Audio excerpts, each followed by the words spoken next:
Hey, today's partner event from AudioCodes here in the UK. A lot of partners joining this event. I loved your presentations in the morning.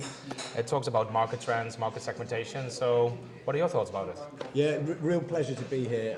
Thanks so much for letting us come and share some of Cavell's research. And I think it was unplanned actually, but a lot of both my presentation and Lee's actually tied together really nicely. So one of the key premises we were talking about is the decline in core ARPU around UCaaS and those traditional telco revenue streams, and the sort of gradual diminishing that we've seen in that across emerging markets, up to 10% and more than that fall in those sort of traditional revenue streams. And I was taking the audience through some of the potential value-added services that they can think about from a channel perspective in terms of adding capability, adding additional areas to their portfolio in order to augment some of those revenue streams. And one of those key areas is mobility potentially, and that was seamlessly led into Lee's village. And I was looking at some of the stats when we were sort of prepping.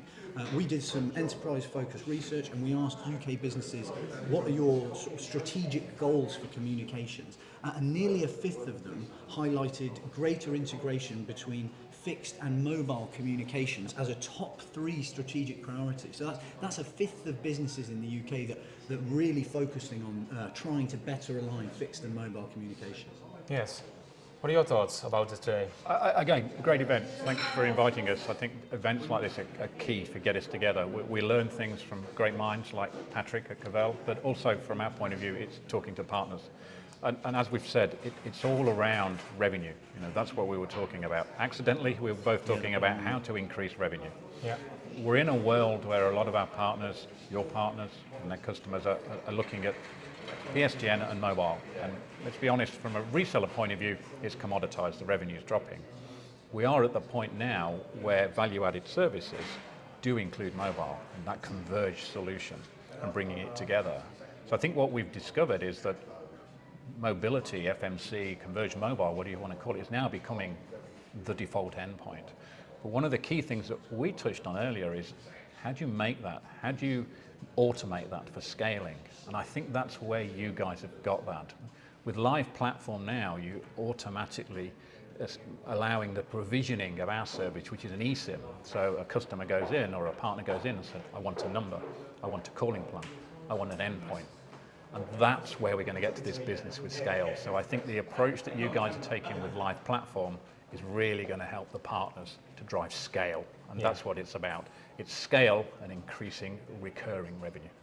And I think that's been from our research and speaking to partners, mobile providers out there in markets across North America, Western Europe and globally, that has been one of the main barriers previously in terms of that end user provisioning experience and the capability of doing that.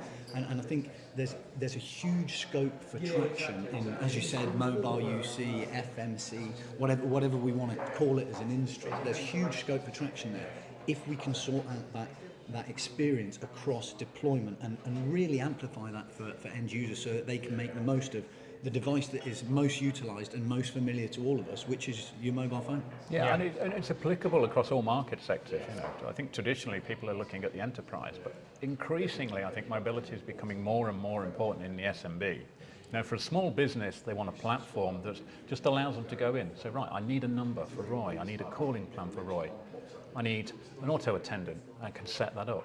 Actually, I need an endpoint, so give me a QR code for an eSIM. So again, the automation is allowing businesses of all sizes to take the advantage and take the most of this. Yeah, coming back to the reports, we have a story today, but the reports comes in every topic.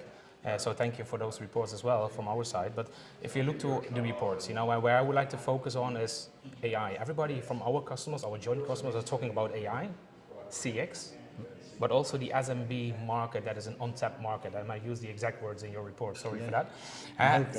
But to be successful in that market, we try to position live platform as a kind of service delivery platform. Once the number is in, and it's a fixed number or through you a mobile number, you bring it to any UCaaS, any CCaaS, any CPaaS. And we talk about and we focus too much on UCaaS. But I think, if we start talking about multicast, any CCaaS, any CPaaS, and any UCaaS, as long as the number is in our service delivery platform, we can bring it. Value-added services, with regards to, let's say, how are we making more money with our partners to our joint customers together? all the reports show value-added services on top. So I think, going with live platform into that direction, with a partnership with Tango, bringing the mobile in, yes, I think we learned from it and we are heading into the right direction, in my opinion. And I think that's been a real challenge for channel providers. It was one of the things that I talked about in the keynote today. As a channel organisation, which this event is focusing on, are you going to have capability across all of those product areas you talked about? UCaaS, CCaaS, mobility, artificial intelligence. Potentially not. You need to be able to leverage the capability of a vendor, an expert vendor, in order to really deliver those solutions to end customers. And I think that multicast piece that you talk about is such a key principle in the future, because our research shows that increasingly end user businesses want to use a single provider across their technology estates. Yep. They would prefer one single provider who can provide them expertise in multiple areas if possible. So I think that really should resonate to partners who want to deliver to those end businesses. Yeah, and I think the magic word in this is automation, and key is also marketplace, let's say a strategy from a marketplace perspective. Do you have the right marketplace? Yeah? Do you have the marketplace that can address enterprise market? Do you have the right marketplace that can address the SMB market? And then if it talks to value-added services, bringing that to one single platform, I think that automation is so key for the future and for the successes of our partners, our channel partners, but also for live platform. Absolutely. Yeah. Yeah. Great Okay. partnership. Thanks for today. Thanks. Yes. Thanks for inviting us. Yes. Pleasure to be here. Yes. Thank you.